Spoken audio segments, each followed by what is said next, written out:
तो भाई लोग कहानी की शुरुआत होते ही हम देखते हैं अमेरिकन नेवी की एक शिप को जो कि अपनी सैटेलाइट के साथ कनेक्शन बनाई हुई थी और अपनी एरिया की जांच पड़ताल कर रही थी। लेकिन अंतरिक्ष में थोड़ी सी गड़बड़ी हो जाती है क्योंकि वहां पर एक वेव गुजरती है जिसके कारण satellite full on short circuit और उसमें मौजूद सारे लोग बुरी तरह से मारे जाते हैं।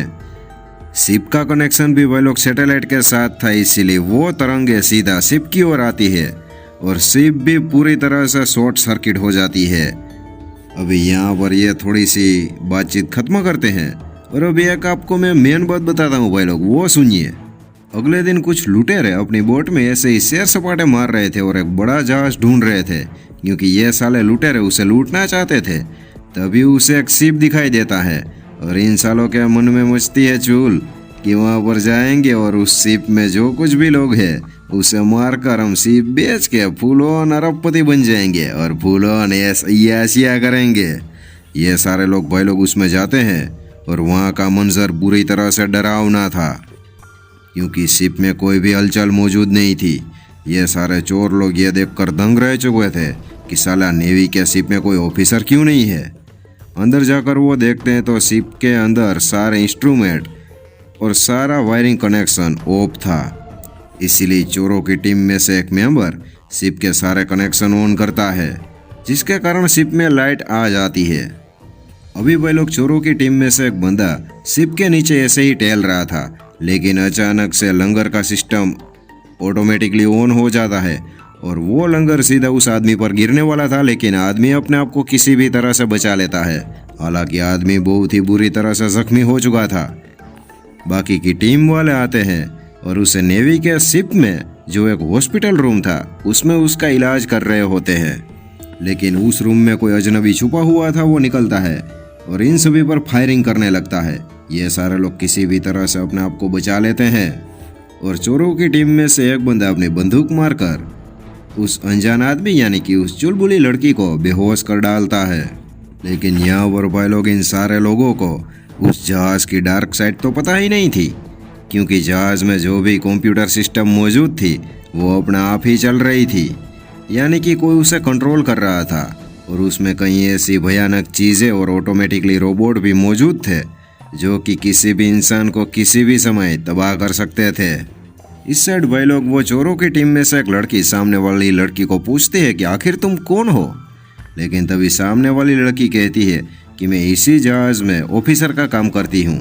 अभी 15 घंटे पहले हमारे जहाज के साथ एक हादसा हुआ और सारे कंप्यूटर सिस्टम जवानों किसी ने हैक कर दिए हो और कई रोबोट भी मौजूद थे जिन्हें सारे हमारे 300 क्रू के स्टाफ को बुरी तरह से मार डाला।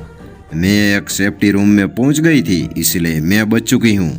और वो सारे लोगों को साथ में ये भी कहते कि तुम लोगों को जिंदा बचना हो तो इस जहाज से जल्दी निकल लो वरना तुम सबकी मौत यहाँ पर पक्की है। भाई लोग चोरों की टीम में से एक दो बंदे जहाज के नीचे छानबीन कर रहे थे। तभी एक रूम में वो दोनों लोग देखते हैं कि अंदर कई रोबोट है जो अपने आप ही चल रहे हैं।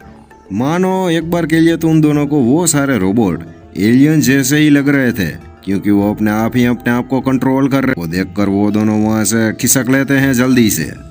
लेकिन भाई लोग एक अनजान चीज इन दोनों लोगों को वहां से खिसकने नहीं देती। वो इन दोनों पर बुरी तरह से हमला कर देती है, लेकिन चोरों की टीम इकट्ठा होकर उस अनजान चीज को वहीं का वहीं मिट्टी में मिला देती है। जब वो उसे डेक पर लेकर आती है तो वो सारे लोग देखते हैं कि ये साला आधा रोबोट है और आधा इंसान है। लेकिन तभी जहाज में वो नेवी की ऑफिसर लड़की इन सारे लोगों को कहती है कि इस जहाज में रोबोट है और वो इंसानों को मारकर उस पर कब्जा कर लेते हैं और उस इंसानी शरीर का यूज करके वो अपनी सारी कालाकांडी करते हैं और एक दूसरे इंसानों को मारते हैं। वह लोग थोड़ी ही देर में समुद्र में तूफान आता है और वो जहाज थोड़ा सा उलट पुलट हो जाता है। अभी उस साले अनजान इंसान के ऊपर इतनी गोलियां चली थी, उसके बावजूद भी वो जिंदा था। इसीलिए चोरों की टीम में से एक और मेंबर 5-6 गोलियां चलाकर वापिस उसे वहीं का वहीं ढेर कर डालता है। भाई लोग ये सारे लोग ऐसे ही घूम रहे थे, लेकिन अचानक से चोरों की टीम में से एक मेंबर इन सभी के सामने आता है। उसे देखकर ये सारे चोर चौंक जाते हैं क्योंकि उस पर भी रोबोट ने कब्जा कर लिया था। वो कुछ सोचे समझे उससे पहले पीछे रोबोटिक शैतान दिखाई देता है वो दोनों मिलकर भाई लोग वापिस एक इंसान को बुरी तरह से मार गिराते हैं। जरा देखिए एक बार। उस पर गोलियां चलाकर बाकी के बचे कुचे हुए लोग वापिस डेक पर पहुंच जाते हैं। लेकिन तभी भाई लोग कंप्यूटर सिस्टम में से अचानक से आवाज आती है कि मुझे इंसान चाहिए, क्योंकि मैं उन सभी पर कब्जा करके एक एक करके पूरी पृथ्वी के इंसानों को मार गिराना चाहता हूँ या फिर अपने कब्जे में ले लेना चाहता हूँ। इसीलिए पूरी पृथ्वी मेरी, यानी कि ये सारी बातें चपड़गंजी बातें ये साली रोबोट बोल रही थी। वह लोग बाकी के बचे कुचे हुए लोग थे जो यहाँ पर डिसाइड करते हैं कि पृथ्वी को बचाने के लिए हमें इस शिप में बम लगा देना चाहिए और इस शिप को उड़ाकर हमें यहाँ से निकल लेना चाहिए, यानी कि सारी जड़ मूड़ समाप्त। लेकिन कैप्टन इसके खिलाफ था, इसीलिए बाकी के लोग कैप्टन को छोड़कर वहाँ से निकल लेते हैं। अभी कैप्टन यहाँ पर अपनी चालाकी दिखाता है, उस कंप्यूटर सिस्टम के साथ बातचीत करता है। कैप्टन भाई लोग यहाँ पर रोबोटिक सिस्टम को कहता है कि मैं तुम्हारे साथ हूँ और यहाँ से न्यूजीलैंड बहुत ही पास में है। इसलिए रोबोटिक सिस्टम उसे कहता है कि तो साले तू मुझे वहाँ पर ले चल और तू मेरे पास नीचे के फ्लोर पे आ, मुझे तेरे से पर्सनली थोड़ी सी बातचीत करनी है। इसलिए हमारा कैप्टन वहाँ पर चला जाता है। वहाँ पर जाता है तो वो देखता है कि कई मरे हुए इंसान हैं जिस पर रोबोटिक सिस्टम यानी कि रोबोट उस पर काम कर रहे हैं और उस पर अपना कब्जा जमा रहे हैं। कैप्टन भी भाई लोग यहाँ पर डेढ़ सड़ा था या कोई साइको था, ये मुझे समझ में नहीं आ रहा है, क्योंकि यह साला ऐसी वैसी करामतें देख कर भी यह साला हंस रहा है। जरा देखिए एक बार। शिप में मौजूद बाकी के जिंदा लोग कुछ कालाकांडी करे उससे पहले भाई लोग वहाँ पर कैप्टन पहुँच जाता है और कैप्टन साला बावली पूंछ बंदरिया बन चुका था, यानी कि रोबोट ने उस पर भी कब्जा कर लिया था।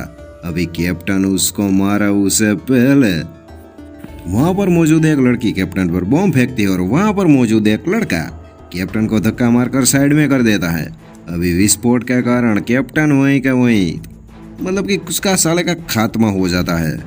बाकी के बचे कुचे हुए लोग थे भाई लोग, वो अपना काम धंधा शुरू कर देते हैं और मिसाइल रूम में जाकर वो बम ढूंढकर ढेर सारे और वो अलग अलग जगह पर रख देते हैं। अभी यह सारी बात कंप्यूटर को भी पता चल चुकी थी, इसीलिए वहाँ से एक रोबोट आकर एक लड़की को उठा लेता है और वह लोग शॉर्ट में कहूँ तो वो कई लोगों को जिंदा मार देता है। अभी सीन थोड़े से ऐसे है, इसीलिए मैं आपको वो सारे सीन दिखाना नहीं चाहता। शॉर्ट में कहूँ तो भाई लोग आखिर में सिर्फ 2 ही जन बचते हैं, यानी कि एक लड़का और एक लड़की। उसके सिवा सारे लोगों को इस खौफनाक रोबोट ने मार डाला था। हालांकि ये रोबोट उस लड़के और लड़की को भी मारना चाहता था, लेकिन वो दोनों भाई लोग शिप में एक सेफ्टी चैम्बर मौजूद था, यानी कि एक स्प्रिंग सीट, जो कि किसी भी हादसे में तत्काल समय में इंसान उस पर बैठकर वहां से आराम से निकल सकता था। इसीलिए वो दोनों उस सीट पर बैठते हैं और वो दोनों वहां से आराम से खिसक लेते हैं। थोड़ी ही देर में बम्बिंग टाइम ऑन हो जाता है और सारा जहाज देखते ही देखते ब्लास्ट हो जाता है। और भाई लोग यहाँ पर धमाका भी इतना बड़ा जोरदार था कि वहाँ से 15 किलोमीटर की दूरी पर भी जो शिप मौजूद थी वो इस धमाके को आराम से देख सकती थी। तो यहाँ पर भाई लोग एलियनी शक्ति वाले रोबोट शिप के साथ खत्म हो चुके थे, इसलिए अभी पृथ्वी पर कोई भी खतरा मौजूद नहीं था। और यहाँ पर इस मूवी की हैप्पी एंडिंग हो जाती है। कैसी लगी यह मूवी मुझे बताना कमेंट में।